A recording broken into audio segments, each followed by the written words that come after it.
নমস্কার বন্ধুরা, কেমন আছো সবাই? মামনি রূপকথা নতুন একটা ব্লগে তোমাদের সবাইকে স্বাগত। আর সকালবেলায় আজকে তো সকাল সকালে উঠেছি, কারণ বলো তো আমি এখন প্রতিদিনই সকাল সকাল উঠছি, কারণ এত রোদের জোর হয়ে যাচ্ছে। ছাদে এসে তোমাদের প্রথমেই বলেছি যে আমার এই গাছপালাগুলোকে আমি দুবেলায় জল দিই, আমি জল দিতে পারি না। আর ছাদে এসে সত্যি করেই বলছি মনটা খুব ভালো হয়ে যায়। আর রাত্রেবেলায় আমি এসিতে শুই না, আমার গা হাতে খুব ব্যথা করে বলে দিনের বেলায় শুই, কিন্তু রাত্রে শুই না, ওই জন্য আমি সকাল সকাল ছাদে চলে আসি। আর দেখো পাখি দিকে আমি জল আর চাল দিই, ওরা এসে খায়। দেখো বসে আছে, লাড্ডু ওদিকে উড়িয়ে দেবে, লাড্ডু কিছুতেই খেতে দেয় না, ওই জন্যে আমি ওদিকে দিয়ে চলে যাই। আর এটা কি ফুল বলো তো, দেখো ফুলের কালারটা কি সুন্দর দেখেছো? হ্যাঁ, এই ফুলটা এটা হচ্ছে তোমার কি বলে, এটা ফারুস ফুল। হ্যাঁ, দুটো কালার বসিয়েছি, এটা বেগুনি, ডিপ বেগুনি, কিন্তু তোমরা কতটা কালারটা ভালো দেখতে পাচ্ছ আমি বুঝতে পারছি না। আর থোক থোক করা ধরেছে, কিন্তু ফুলটার কোনো স্ট্রেংথ নাই। আর দেখো এটা হচ্ছে মেরুন, হ্যাঁ এটাও ধরেছে থোক থোক। আর এখন আমার গোলাপও দেখো কি সুন্দর ফুটছে। আর বুগেনভেলিয়ার তো কথাই নাই, ওর তো বিরাম নাই, ও ফুটিয়ে চলেছে। আমার ছাদটা এখন রঙিন হয়ে গেছে, একদম দারুণ লাগছে। আমার তো ফুল আর এই গাছপালা নিয়ে আমার ভালোই লাগে। আর দেখো দুঃখীরাম আর সুখীরাম বসে আছে, ওরাই এসে খায় দুজনাতে, আমি ওই চাল আর জল দিয়ে যাই। আর আমার পাখিগুলো দেখো এখানে বসে আছে, এদের একটা বাচ্চা হয়েছে জানো তো। ওদিকে এখন আমি ছাদে নিয়ে এসে দুদিন রেখেছি, কারণ নিচে তো থাকছিল, আবার গরম পড়েছে, আবার ওদিকে নিচে নিয়ে যেতে হবে। আর সকালবেলায় যে লেবুর জল খাবো বলে সব ঠিকঠাক করে রেখে দিয়েছি। আর বাইরে দেখো কীরকম রোদ উঠে গেল, ছাদ থেকে চলে এসেছি, প্রচণ্ড রোদ উঠে গেল, দেখতে পাচ্ছ বাইরে দেখি বুঝতে পারবে। আর এই দেয়ালটা সাদা তো রোদের, এটা হচ্ছে উত্তর দিক, পশ্চিম দিক, পূবের যে রোদটা উঠে যখন এই দেয়ালটায় পড়ে না, যেন চোখটা আমার ঝলসে যায়। আর এই ধারে আমার রান্নাঘরটা। আর দেখো জেড প্লান্ট গাছটা না একদম বাড়ছে না, ওর গোড়াতে ছোটো ছোটো যে কী গাছ বেরিয়েছে আমি জানি না, ওগুলো হয়তো কোনো ফুলেরই চারা না, ওর কিছু একটা সার দিয়েছিলাম তার গাছ, আমি বুঝতে পারছি না কি বলতে। দেখা যাক, বড় হোক তারপরেই বুঝতে পারবো। আর এখানে আমি লাড্ডুকে একটু বিস্কুট দিলাম, লাড্ডুর বিস্কুটটা ভিজিয়ে রাখলাম। লাড্ডু বিস্কুটটা তো ওকে ভিজিয়ে না রাখলে তো খায় না, ও আবার কি গোটা শুকনো বিস্কুট খেতে পারে না। আর আমি এখন আজকে স্নান করি নাই তো, কারণ আজকে আমাকে অন্য একটা কাজ করতে হবে, সেই কাজটা না করে আজকে আমি স্নান করতে পারবো না। সকালবেলা এমনি আমি বাসি কাপড় ছেড়ে গায়ে একটু জল নিয়ে আমি ফুল টুল তুলে ঠাকুরের বাসন ধুয়ে, দেখলে তো ছাদে গিয়েছিলাম, সব ছাদের কাজ সব সেরে এসেছি।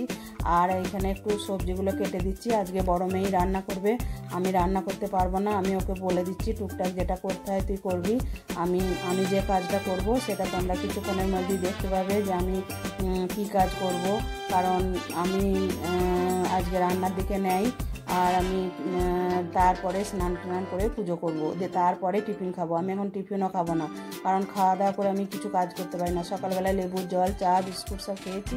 আর এই সবজিটা বড় মেয়েকে কেটে দিয়ে যাচ্ছি, ও রান্না করে নেবে, আমি তাহলে ওই ধারে কাজটা করতে পারবো। আর আমার এক দিদিভাই, প্রবাসী দিদিভাই বলেছে যে আপনার কেটলিটা কি সুন্দর। সত্যি করেই আমার কেটলিটা খুব সুন্দর, যেই দেখে সেই বলে যে আপনার কেটলিটা খুব সুন্দর, কারণ ওইটা আমার ছোটো মেয়ের বিয়ের সময় আমি কিনেছিলাম। কারণ ওই রকম ডিজাইন কেটলি পাওয়া খুবই একটাই ছিল দোকানে, জানেন তো।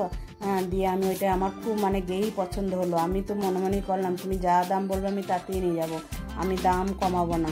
তা ও যা দাম বলেছিল কমিয়েছিল, হয়তো 10-12 টাকা মতো কমিয়েছিল। তার কেটলিটা আমার খুব পছন্দের, জানো তো। আর ওই দিদিভাই বলেছে, প্রবাসী দিদিভাই আপনি বলেছেন যে আমার কি নীল রঙ খুব পছন্দের না, আমার নীল রঙ একদমই পছন্দের নয়, আমি নীল রঙ একদমই না। কিন্তু আপনাকে যে জিনিস আমার নাইটি বা কুর্তিটা দেখিয়েছি ওটা হচ্ছে তুতে রঙ, আমার তুতে রঙ খুব পছন্দ, আমার নীল রঙ কিন্তু একদম পছন্দের নয়। আর আমার সব থেকে ফেভারিট কালার হচ্ছে পিঙ্ক, আমি পিঙ্ক জিনিস খুব ভালোবাসি। যাই হোক, দেখো তোমাদেরকে বললাম না আমি কী কাজ করবো, আগে তোমাদের দেখিয়ে দিলাম বাথরুমটা কীরকম পরিষ্কার হয়ে আছে। এবারে দেখো আমি পরিষ্কার করছি। আর এই লিকুইডটা আমি নিজেই ঘরে বানিয়েছি, আমি পির লিকুইড নিয়েছি, আর তোমার বেকিং সোডা নিয়েছি 2 চামচ মতো, আর ভিনেগার নিয়েছি 1/2 কাপ মতো, দিয়ে জল দিয়ে মিশিয়ে স্প্রে বোতলটায় ভরে আমি এই দেয়ালগুলো আমি পরিষ্কার করি। আর খুব সুন্দর পরিষ্কার হয়, মানে এত সুন্দর পরিষ্কার হয় না, তারপরে কোনো গন্ধ থাকে না, কিচ্ছু থাকে না, একদম বাথরুমটা ফ্রেশ হয়ে যায়। দেখো দেখো পরিষ্কার করা হয়ে গেছে, দেখো কত সুন্দর ক্লিন হয়েছে, দেখেছো এত সুন্দর পরিষ্কার হয়েছে না, দারুণ পরিষ্কার হয়েছে। আর তোমরা স্টাইল বলো পাথর বলো সব পরিষ্কার হবে। দেখো আমার দুটো বাথরুম তো, আমি এই বাথরুমটাও পরিষ্কার করেছি, দেখো কত সুন্দর পরিষ্কার হয়েছে, দেখেছো এত সুন্দর পরিষ্কার হয় না, তোমরা বিশ্বাস করবে না। মানে এই অভিজ্ঞতাটা আমি অন্যজনের কাছ থেকে পেয়েছিলাম, সেটা তোমাদের পরে বলবো। আর দেখো বড় মেয়ে রান্না করেছিল, খাওয়া হয়ে গেল। আর তারপরে কর্তামশাই আবার একটু সবজি নিয়ে এসেছিলো, এই সবজিগুলো আজার করে আমি রেখে দিচ্ছি, কারণ শাক বুঝতেই তো পারছো মানে শুকিয়ে যাবে, ওই জন্য আমি একটু আজার করে রেখে দিচ্ছি। তোমার এই বেগুন, করলা এইসব নিয়ে এসছে। আর এইগুলো কি বলো তো, এইগুলো না আমি প্রথমে আমরা ভেবেছিলাম, কিন্তু এগুলো আমরা নয় জানো তো, এগুলো কাগজি লেবু, দেখে মনে হচ্ছে না পুরো আমরা।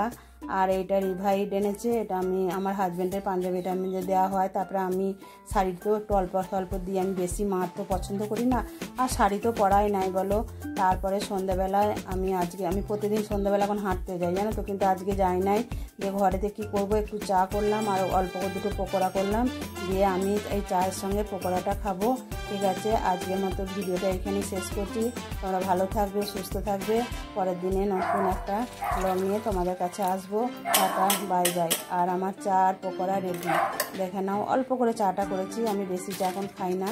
আর এই আলু একটা সিদ্ধ ছিল, সেই সিদ্ধ আলুটা দিয়ে আমি পকোড়াটা করলাম, একটু বিন নুন ছড়িয়ে দিয়ে আমি এটা খাবো এখন, চা আর পকোড়া।